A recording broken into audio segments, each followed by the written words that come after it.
എനിക്ക് ഈ അന്വേഷണ ഉദ്യോഗസ്ഥരോട് SITയോട് പറയാനുള്ളത്, ഇതിൽ വലിയൊരു ഗൂഢാലോചന നടന്നിട്ടുണ്ട്. ആ ഗൂഢാലോചന അന്വേഷിക്കേണ്ടതുണ്ട്. 3 ദിവസം അവർക്ക് റൂം എടുത്ത് കൊടുത്ത് ഇവിടെ താമസിപ്പിച്ചിട്ടാണ് അദ്ദേഹം ഉദ്ദേശിക്കുന്നത് പോലെ യഥാർത്ഥ പ്രതികളെ രക്ഷപ്പെടുത്താനുള്ള ശ്രമം നടത്തിയത്. ഇത് ജനങ്ങൾ കാണുകയാണ്. അജിത് കുമാറിനെതിരെ വലിയ നിയമ പോരാട്ടങ്ങൾ നയിച്ചിട്ടുള്ള ശ്രീ PV അൻവർ നമ്മളോടൊപ്പം ചേർന്നു. സാർ, താങ്കൾ ആ വിഷയം ശ്രദ്ധയിൽപ്പെട്ടിരുന്നോ? SIT ഇപ്പം അന്വേഷിച്ചുകൊണ്ടിരിക്കുകയാണ്. ന്യായമായിട്ടുള്ള ഒരു റിപ്പോർട്ട് വരുമെന്ന് തന്നെയാണ് കേരള ജനത പ്രതീക്ഷിക്കുന്നത്. അതിൻ്റെ മുകളിൽ നല്ല നടപടി നമുക്ക് പ്രതീക്ഷിക്കാം. ബഹുമാനപ്പെട്ട ആഭ്യന്തര വകുപ്പ് മന്ത്രി എന്നുള്ളത് പറഞ്ഞല്ലോ, റിപ്പോർട്ട് കിട്ടിയതിന് ശേഷം ന്യായമായ ഒരു നടപടി സർക്കാരിൻ്റെ ഭാഗത്തുനിന്ന് ഉണ്ടാകുമെന്ന് പറഞ്ഞില്ല. ജനങ്ങളതിന് വെയിറ്റ് ചെയ്യണം. ഈ കേസ് ഡയറി തിരുത്തിയെന്നുൾപ്പെടെയുള്ള തെളിവുകളാണ് പുറത്തുനിന്ന് വളരെ ഗൗരവമുള്ളതുമാണ്. ഏത് തരത്തിലുള്ള ഒരു നടപടിയാണ് പ്രതീക്ഷിക്കുന്നത്? അല്ല, സ്വാഭാവികമായിട്ടും കേസ് ഡയറി തിരുത്തിയത് ഈ ഒരു കേസിൽ മാത്രമല്ല. ഇപ്പോൾ അന്വേഷിച്ചതൊരു കേസാണല്ലോ. ഞാൻ ഉന്നയിക്കപ്പെട്ട ഒരുപാട് വിഷയങ്ങൾ അവിടെ കിടക്കുകയാണ്. ഇപ്പോൾ ഒരൊറ്റ കേസേ അന്വേഷിച്ചിട്ടുള്ളൂ, അത് ആലപ്പുഴ ഇഷ്യൂ ആണ്. അതിൽ കൃത്യമായിട്ടും ആ നടപടി അദ്ദേഹം വിളിച്ചു വരുത്തി നിർബന്ധപൂർവ്വം ഞങ്ങളെക്കൊണ്ട് അങ്ങനെ റിപ്പോർട്ട് നൽകിയെന്ന് അന്വേഷിച്ച ഉദ്യോഗസ്ഥരാണ് ഇപ്പോൾ SITക്ക് മൊഴി കൊടുത്തിരിക്കുന്നത്. അത് എത്രമാത്രം സീരിയസ് ആണ്. 3 ദിവസം അവർക്ക് റൂം എടുത്ത് കൊടുത്ത് ഇവിടെ താമസിപ്പിച്ചിട്ടാണ് അദ്ദേഹം ഉദ്ദേശിക്കുന്നത് പോലെ യഥാർത്ഥ പ്രതികളെ രക്ഷപ്പെടുത്താനുള്ള ശ്രമം നടത്തിയത്. ഇത് ജനങ്ങൾ കാണുകയാണ്. ഇതൊരു ചെറിയ കാര്യമായിട്ട് നമുക്ക് കാണാൻ കഴിയില്ല. എനിക്ക് ഈ അന്വേഷണ ഉദ്യോഗസ്ഥരോട് SITയോട് പറയാനുള്ളത്, ഇതിൽ വലിയൊരു ഗൂഢാലോചന നടന്നിട്ടുണ്ട്. ആ ഗൂഢാലോചന അന്വേഷിക്കേണ്ടതുണ്ട്.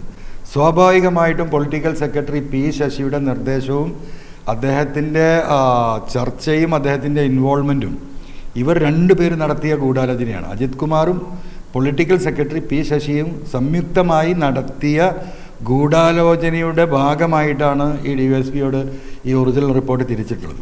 അതുകൊണ്ട് സ്വാഭാവികമായിട്ടും SITയുടെ അന്വേഷണം ഇതിൻ്റെ പിന്നിൽ നടന്ന 120B ഗൂഢാലോചന കൂടി കണ്ടെത്തേണ്ടതുണ്ട്. അതിൽ ആരൊക്കെ പങ്കെടുത്തിട്ടുണ്ടോ അവരെയൊക്കെ നിയമ നടപടികൾക്ക് വിധേയമാകേണ്ടതുണ്ട്. താങ്കൾ കൊടുത്തൊരു പരാതിയിൽ അന്വേഷണം നടത്തി വിജിലൻസ് ക്ലീൻ ചിറ്റ് നൽകിക്കൊണ്ടുള്ള റിപ്പോർട്ടാണ് കൊടുത്തിരുന്നത്. ആ റിപ്പോർട്ട് വിജിലൻസ് കോടതി തള്ളി. പിന്നീട് അതിനെക്കുറിച്ച് അന്വേഷണം വന്നെങ്കിലും അത്തരം പിന്നീട് എങ്ങും എത്താത്ത സാഹചര്യം. അതിൽ പ്രോസിക്യൂഷൻ അനുമതി ലഭിക്കാൻ വേണ്ടി ഇപ്പോൾ കിടക്കുകയാണ്. അതിൽ അനുകൂലമായൊരു തീരുമാനം ഉടൻ ഉണ്ടാകും ആഭ്യന്തര വകുപ്പിൻ്റെ ഭാഗത്തുനിന്നുണ്ടാകുന്നുണ്ടോ? ഈ പറയുന്ന വിജിലൻസ് കോടതി ഈ കേസ് നടപടികളിലേക്ക് കടക്കുന്നതിന് മുമ്പ് സ്റ്റേറ്റ് ഗവൺമെൻറ് പെർമിഷൻ വാങ്ങേണ്ടതുണ്ട്, അനുമതി വാങ്ങേണ്ടത്. ആ അനുമതി വാങ്ങിയില്ല. അതുകൊണ്ട് അത് കറക്റ്റ് ചെയ്യാനാണ് ഹൈക്കോടതി പറഞ്ഞിട്ടുള്ളത്. ആ കേസ് ഇവിടെ ഉണ്ട്. ഞാൻ ഹൈക്കോടതിയിൽ കൊടുത്തിരിക്കുന്ന ഈ SITക്കെതിരെ ആ റിപ്പോർട്ടിനെതിരെ നൽകിയിരിക്കുന്ന റെഡ് പെറ്റീഷൻ ഹൈക്കോടതിയുടെ പരിഗണനയിലാണ്. ആ ഭാഗങ്ങളൊന്നും നമ്മൾ വിട്ടിട്ടില്ല. അത് തുടർന്ന് പോവുകയും ചെയ്യും. അതോടൊപ്പം ഈ കേസിൻ്റെ ഒരു റിസൾട്ട് വരട്ടെ.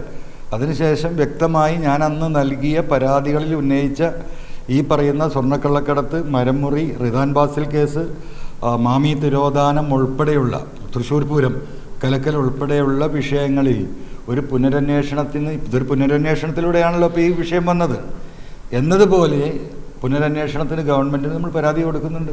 അത് ഗവൺമെൻറ് പരിഗണിക്കുമല്ലോ. അതൊരു കൗതുകരമായൊരു സംഭവമാണ്. പിണറായി വിജയൻ താങ്കളുടെ തൊട്ടടുത്താണ്. അദ്ദേഹം ഇങ്ങോട്ട് മാറി.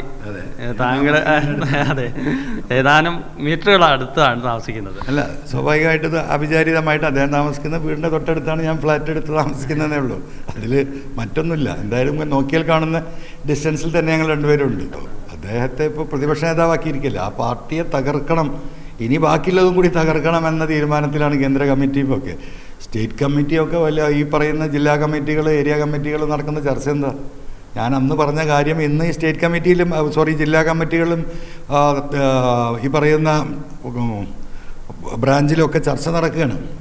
അപ്പം ഏരിയ കമ്മിറ്റിയിലും ജില്ലാ കമ്മിറ്റിയിലും നടക്കുന്ന ഈ ചർച്ചകൾ, ഞാൻ ഈ വിഷയങ്ങൾ ഉയർത്തിയ സമയത്ത് ഒരു 10 സഖാക്കൾ സ്റ്റേണായിട്ട് നിന്നുകൊണ്ട് PV അൻവർ പറഞ്ഞ കാര്യങ്ങൾ അന്വേഷിക്കേണ്ടതാണ് എന്നൊരു നിലപാടെന്ന് പാർട്ടിയിൽ ആരെങ്കിലും സ്വീകരിച്ചിരുന്നെങ്കിൽ ഇന്ന് ഈ അവസ്ഥയിലേക്ക് ഇടതുപക്ഷവും പിണറായി എത്തുമായിരുന്നില്ല. അജിത് കുമാറിനെതിരെ നേരത്തെ പറഞ്ഞിരുന്ന കാര്യങ്ങളിൽ എന്തെങ്കിലും നടപടി എടുത്തുകൊണ്ടിരുന്നെങ്കിൽ ഇത്തരം ഒരു അവസ്ഥയിലേക്ക് വരുന്നുണ്ടായിരുന്നില്ല എന്നൊരു കാര്യം തന്നെയാണ് PV അൻവർ വ്യക്തമാക്കുകയും ചെയ്യുന്നത്. തിരുവനന്തപുരത്തു നിന്നും ക്യാമറമാൻ സിജോ സുധാകരനൊപ്പം സിജോ വി ജോൺ.